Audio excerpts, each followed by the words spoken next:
aja. Oke, baik, Kak.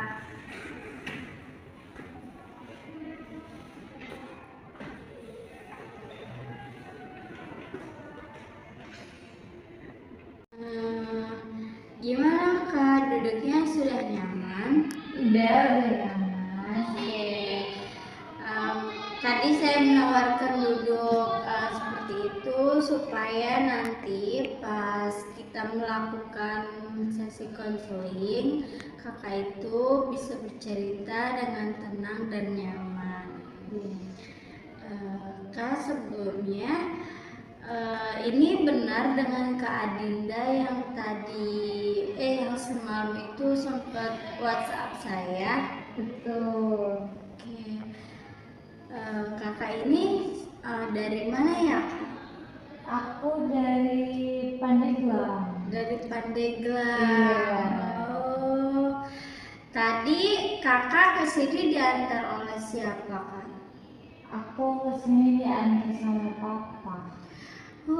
Papa, Masya Allah, papanya mau ya nganterin kakak ke sini. Sebelumnya saya memperkenalkan diri dulu ya Kak ya. Baik, nama saya itu Septiani. Umur saya itu 19 tahun. Nah, di sini saya sebagai konselornya kakak yang nantinya menemani beberapa menit ke depan, Kak. Oke, terima kasih ya Kak Septi. Iya, sama-sama.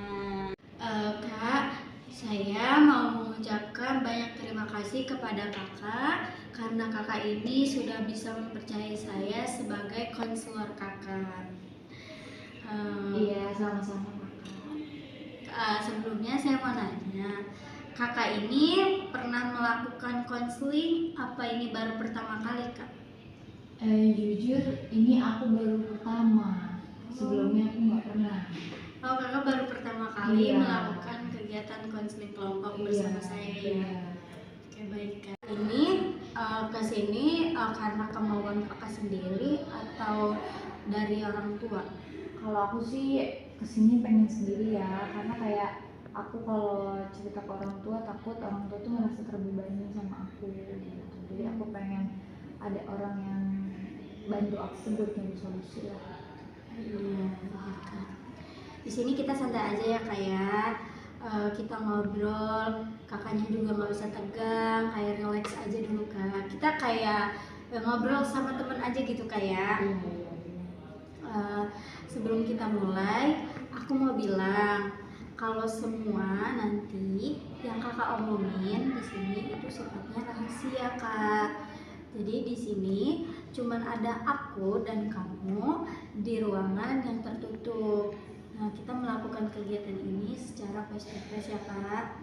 Nah, tujuannya untuk kakak ini supaya paham perasaan sendiri dan kita bisa mencari solusinya bareng-bareng Kak. Gimana Kak? Kakak paham? Paham. Oke, kalau paham. Gak ada yang mau ditanyain lagi Kak? Enggak, cukup. Oke, baik, bagus. Terus sekarang saya mau nanya, kakak ini kondisinya lagi gimana Kak? Baik secara fisik maupun secara perasaan. Aku capek Kak, banyak pikiran juga karena tugas tuh banyak numpuk gitu tuh. Gitu ya Kak ya. Iya. Aku ngerti gimana kakak. Jadi lelahnya gak cuma fisik ya Kak ya, tapi juga pikiran dan perasaan itu terasa berat. Nah, nanti kita di sini bahas bareng-bareng dan pelan-pelan ya Kak ya. Nggak perlu buru-buru ya Kak ya. Kita santai di sini, oke? Kayak ngobrol aja gitu Kak. Oke. Sebelum kakak cerita lebih dalam, aku mau pastiin dulu kalau kakak ini duduk kayak gini ngerasa nyaman nggak? Iya, aku udah ngerasa nyaman kok, udah enak ini, udah posisi enak banget. Oke. Kalau kayak gitu soal apa atau mau cerita apa yang kakak sekarang itu alami? Jadi aku lagi stres banget sama tugas. Rasanya kayak numpuk kayak banyak banget gitu ya. Terus aku tuh kayak aku bingung kalau cerita ke orang tua kan kayak. Sebelum kakak memulai cerita lebih dalam, aku mau pastiin dulu kalau kakak ini merasa nyaman nggak buat ngobrol dan bercerita soal apa yang kakak ini sedang alami. Aku udah nyaman, aku udah ngerasa enak lah buat mulai cerita. Oke, baik, bagus kak kalau kayak gitu. Kakak bisa duduk santai dan saya juga bisa ya kak ya. Iya. Nah sebelum itu kakak bisa tarik nafas dulu pelan-pelan, keluarkan. Oke, gimana, udah tenang kak? Udah lebih baik. Kakak udah siap? Aku udah siap buat cerita. Oke, kalau gitu kakak bisa mulai aja ceritanya kak. Ceritain deh, apa sih yang lagi jadi masalah utama kamu sekarang? Sebenarnya masalah yang jadi beban pikiran aku tuh ya, gak jauh kayak stres ya sama Tugas kuliah. Kayak semuanya tuh kayak kenapa datang berbenturan banyak dengan tugasnya tuh satu mata kuliah nggak cuma satu gitu, kayak banyak banget, sedangkan kayak aku yang baru masuk ke dunia perkuliahan gak bisa menuju waktu yang akhirnya aku tuh stres gitu karena aku nangis sendiri, kayak pokoknya aku juga bingung mau cerita ke orang tua aku juga kan sudah kerja gitu ya, jadi kan kayak kasihan gitu, kayak aku ngeliat mereka pulang kerja aja aku gak tega gitu, terus aku kayak akhirnya aku mendem sendiri dengan tugas yang begitu banyak. Aku kayak ngerasa ini banyak banget, ini tuh kayak numpuk banget dengan deadline yang cuma sebentar gitu ya sama dosen, kayak aku nggak bisa ngapa-ngapain karena aku kayak stres, aku nangis sendiri, aku kayak ngerasa stres aja gitu kan. Saya paham kok apa yang kakak alamin. Terus pas lagi ngerjain tugas, perasaan kakak itu seperti apa kak? Aku tuh pas lagi ngerjain tugas tuh kayak ngerasa apa ya, ngerjain itu sambil kayak ini bisa nggak ya, terus kayak aku kayaknya nggak mampu, terus di pertengahan ngerjain tugas kayak aku tuh nangis gitu, terus kayak aku tuh bener-bener yang kayak apa ya, kayak Cemas gitu. Aku cemas kayak nanti kalau aku nggak ngerjain tugas aku takut gak lulus gitu, tapi aku capek gitu kan, kayak aku juga kan harus tetap kuliah gitu kan, aku juga punya aktivitas yang lain gitu, jadi kayak aku capek, aku stres gitu tuh, aku cuma bisa nangis doang, aku gak bisa ngapa-ngapain gitu. Tadi kan kakak sempat ngomong kalau kakak ini sempat merasakan cemas ya kak ya. Nah, saya mau nanya, itu cemasnya itu kakak seperti apa ya kak? Kayak takut gak selesai tepat waktu gitu, takut nilainya jelek gitu kan. Pokoknya banyak kekhawatiran itu sih kak. Oh iya pasti sih, saya juga pernah mengalami seperti apa yang kakak alami. Kalau boleh tahu, kakak ini merasakan seperti ini sudah berapa bulan? Kakak ini merasakan perasaan ini baru muncul sekarang atau sudah lama kak? Gini, sebenarnya apa ya, aku tuh merasa kayak gini kayak udah beberapa bulan kebelakang sih, tapi kayak aku tuh maksain diri aku supaya ayo lu tuh bisa gitu. Kamu tuh pasti bisa ngelakuin ini, lu harus kasihan gitu, masa nanti lu gak lulus, masa kayak lu jelek gitu, ayo terus paksain sampai kayak pola tidur aku juga terganggu gitu, kayak makan juga aku kesampingin, nanti dia makan harus ngerjain tugas dulu gitu. Iya pasti sih. Gimana pengaruhnya kehidupan kamu sehari-hari? Aku tuh jadi tadi ya yang aku bilang tuh, aku jadi susah tidur, terus juga kayak aku tuh sensitif banget kan, kayak gampang marah gitu. Kayak ada hal yang bikin aku kesel, aku tuh pasti padahal hal itu sepele gitu bisa aku omongin baik-baik, tapi nggak bisa, kayak aku tuh langsung nepot, aku tuh langsung marah-marah aja gitu. Makanya kayak kok aku ngerasa aku tuh kayak nggak baik-baik aja gitu dengan aku yang kayak gini gitu kan. Terus kayak jarang ketemu sama temen gitu karena aku fokus di tugas akhirnya kayak kehidupan sosial aku juga renggang gitu. Aku kurang bersosial sama teman-teman aku gitu kan. Terus kayak aku juga nggak senang sama apa yang aku lakuin gitu, kayak aku tuh nggak gini loh gitu tuh. Makanya kayak dari situ aku mulai tersadarkan gitu bahwasannya ini bukan gua banget nih gitu. Iya. Oke. Kakak nih kalau misalnya lagi stres, kakak itu kayak melakukan apa gitu kak? Aku sih kalau misalkan lagi ngerasa kayak gitu ya, aku biasanya diem aja, kayak kerja lebih keras dan cuekin perasaan sendiri sih. Kayak tadi ya, paling mentok-mentok kayak aku nangis kalau udah capek banget gitu tuh, aku udah stres banget, aku nangis aja gitu kan. Itu nangis di kamar sendirian gitu Iya, ya kayak? karena kan aku juga ngekos sendiri ya. Iya. Jadi kayak aku nangis sendiri, ngerjain sampai tengah malam. Pokoknya aku tuh bener-bener ngedorong diri aku supaya ayo tugas lo harus selesai nih, lo harus bagus, lo harus lulus gitu tuh. Iya. Jadi kamu itu nuntut diri kamu sendiri untuk kuat ya? Betul. Padahal sebenarnya udah kelelahan ya, tapi tetap aja gitu harus kamu tuh harus bisa gitu kan? Iya bener banget kak, kayak aku tuh emang ngerasa kayak aku tuh harus kayak gitu. Pokoknya kayak lu secapek apapun tugas lu harus selesai. Kayak aku tuh kayak gitu banget ke diri aku sendiri gitu tuh. Sebenarnya capek ya kak, cuma kayak mau siapa kalau bukan aku yang dorong. Iya benar sih kak, kayak gitu. Nah dari cerita kamu, aku lihat masalahnya itu bukan tentang kemampuan kamu ngerjain tugas, tapi juga stres dan kelelahan emosional ya kak ya. Betul. Karena ini kakak ini merasa kalau kakak ini harus selalu sempurna. Kamu itu merasa beban itu berat banget, benar nggak kak? Bener banget kak, bener banget. Oke. Itu wajar sih kak, tapi kalau kakaknya ini nggak ngasih ruang buat diri sendiri, buat istirahat atau salah satunya itu stres makin berat, menurut kamu apa yang kamu pernah ngasih izin ke diri kamu sendiri buat nggak capek atau nggak sempurna? Sejujurnya nggak pernah sih kak, kayak rasanya nggak punya hak gitu buat capek. Kayak semua ruang itu ya lu pakai buat ngerjain apa yang harus kamu kerjain gitu. Kayak semuanya itu harus sempurna, semuanya harus tepat waktu, semuanya harus bagus, semuanya harus perfect.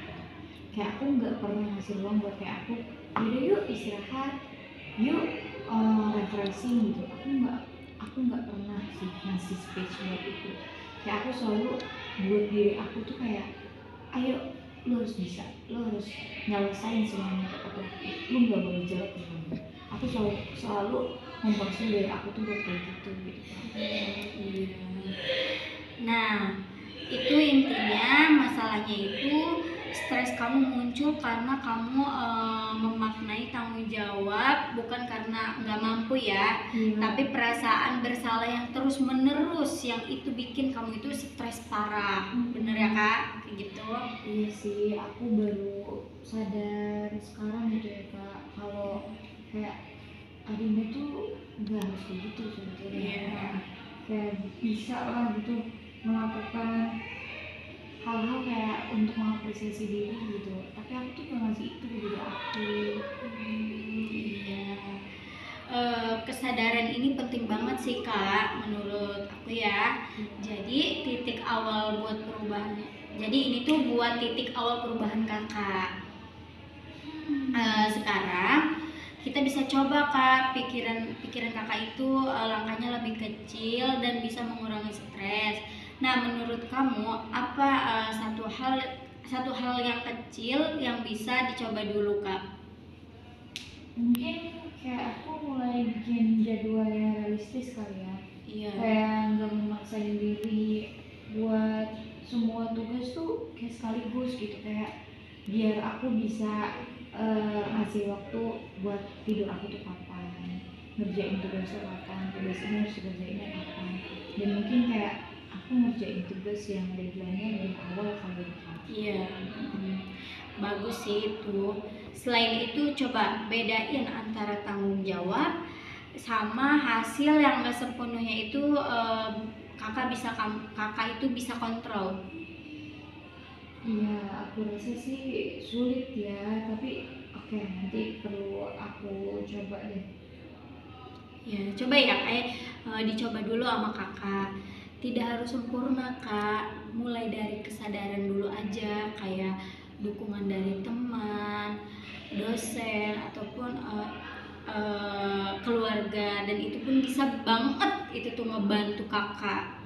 Iya, aku jarang sih Kak cerita ke teman gitu ya. Apa namanya?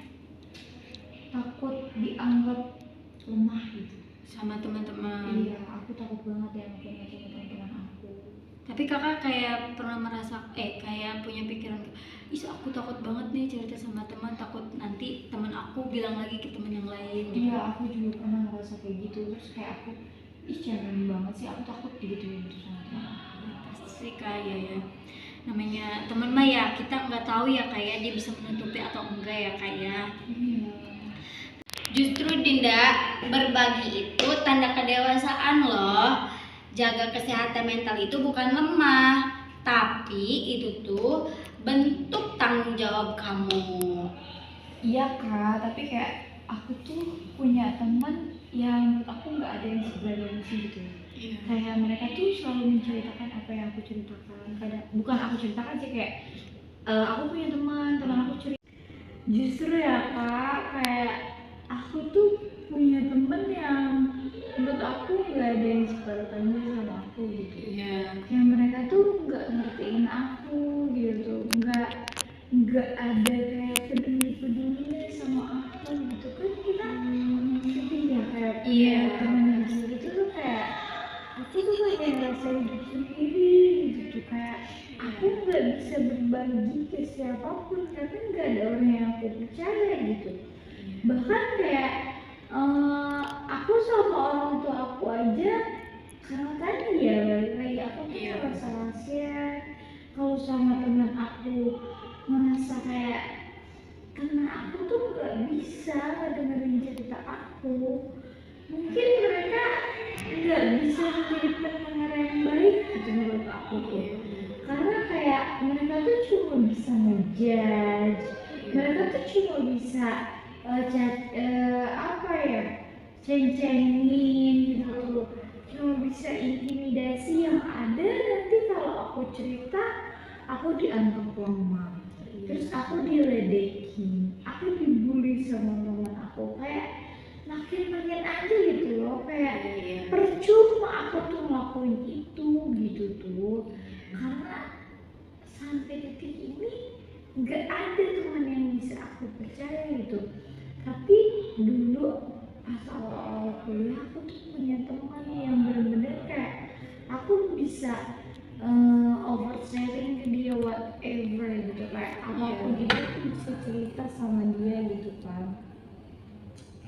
Tapi kayak di pertengahan perkuliahan gitu ya, beberapa hari berjalan, beberapa bulan berjalan, dia malah keluar dari kampus karena merasa kayak dia tuh nggak nyaman lah di kampus. Akhirnya ditambah dengan ekonomi yang tidak baik-baik saja gitu, akhirnya dia berhenti dari kampus. Dia selesai, dia nggak lanjut kuliah. Di situ kayak itu puncaknya banget, kayak aku tuh nggak punya teman, aku tuh nggak punya tempat cerita. Yang awalnya padahal dulu tuh kayak dia sering jadi pendengar yang baik buat aku gitu, kayak dia benar-benar ngedengerin keluh kesah aku gitu kan. Kayak pokoknya kayak dia benar-benar kayak keluarga kedua di aku, dan aku tuh dapetin apa yang aku bisa dapetin dari mulai empatinya gitu ya, dari mulai kasih sayangnya, menjadi pendengar yang baiknya, itu aku dapetin dari dia Kak. Tapi kayak setelah dia nggak ada, aku jalan sendiri aja, dan aku pun nggak bisa sharing sedikit ke teman aku, ya mungkin kecuali terlepas dari bercanda-bercanda di kelas, bercanda-bercanda di kantin, di kosan gitu-gitu ya kayak mungkin kayak aku bisa sharing apa yang bisa terlihat sama mereka gitu, tapi apa yang ada dalam diri aku nggak bisa ceritain sama mereka karena kayak aku belum siap cerita sama mereka. Aku takut cerita sama mereka.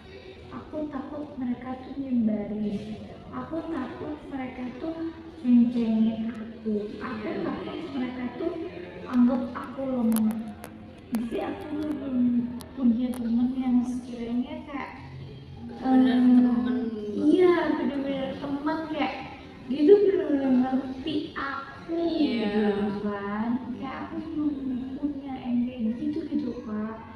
Jadi makanya ya yang kayak kakak omongin tadi ya, aku belajar deh.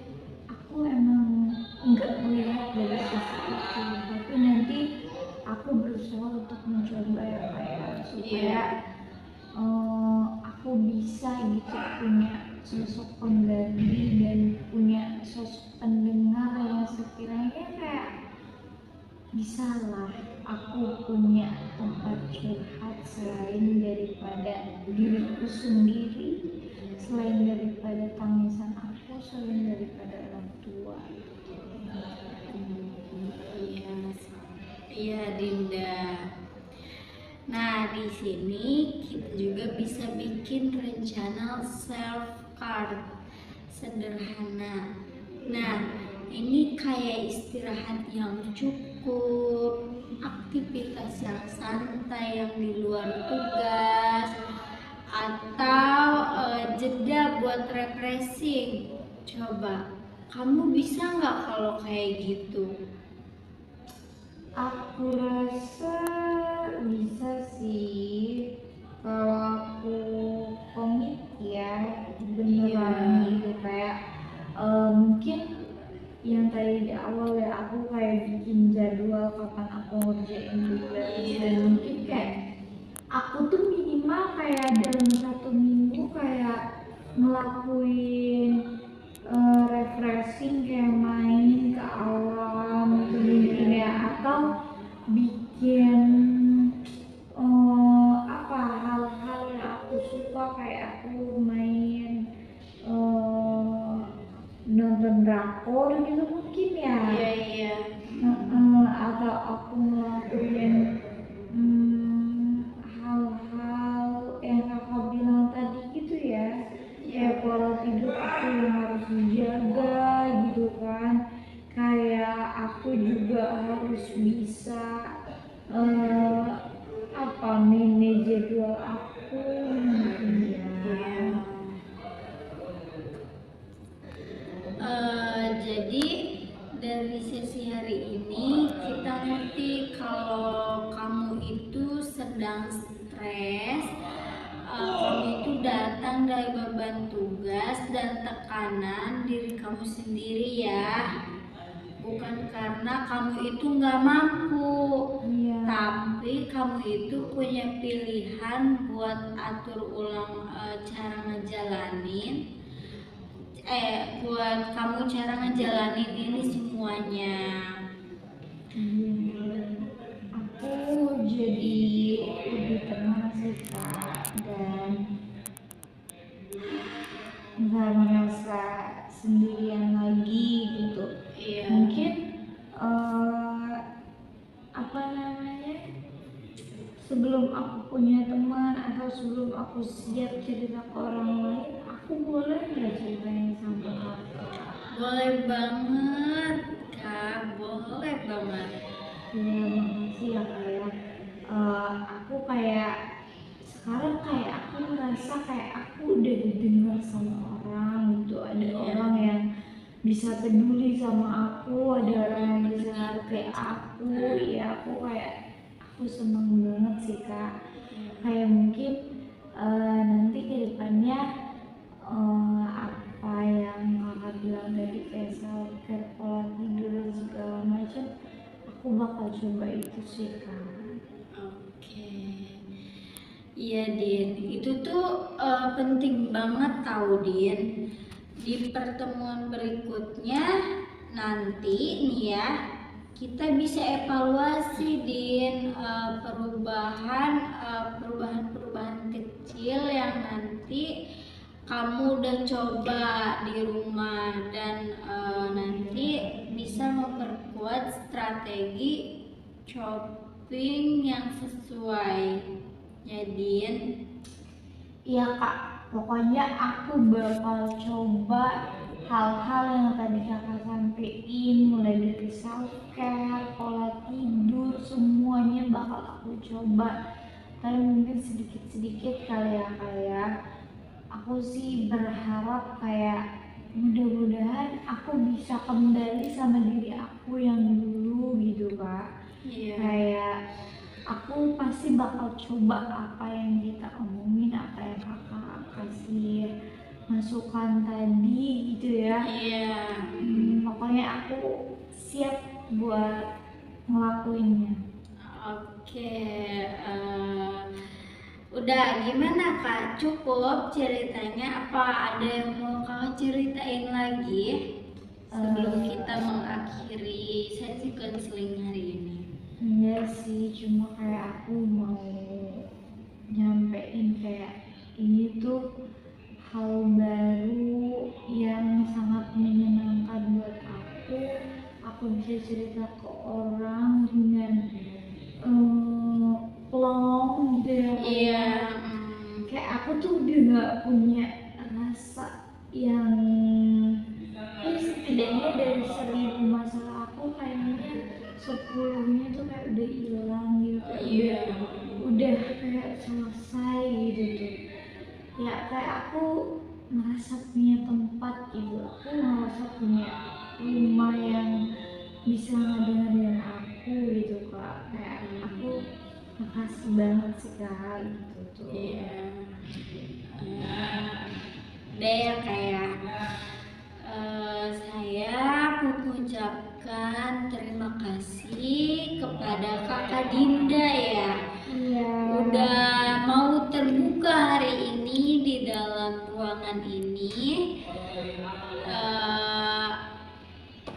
Semoga Kak Dinda ini tidak kapok ya kesini lagi. Dan Kak Dinda juga semoga aja bisa mempercayai saya sebagai konselornya Kak Dinda ya. Nah, saya sekali lagi mengucapkan banyak terima kasih banget kepada Kak Dinda ini. Sebelum kita mengakhiri konseling hari ini, kita berdoa dulu ya Kak ya, supaya nanti Kakak di jalannya itu selamat sampai tujuan ya Kak ya. Oke, kita berdoa dulu. Bismillahirrahmanirrahim.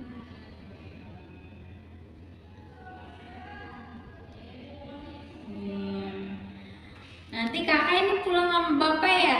Iya, aku pulang sama papa aku. Iya, langsung pulang ke rumah apa gimana nih Kak? Mampir dulu apa gimana? Mungkin kayaknya makan dulu kali ya. Iya, perjalanan juga lumayan gitu. Iya. Salam aja ya Kak ya ke bapaknya kakak. Dari saya. Iya. Hati-hati di jalan. Iya. Semoga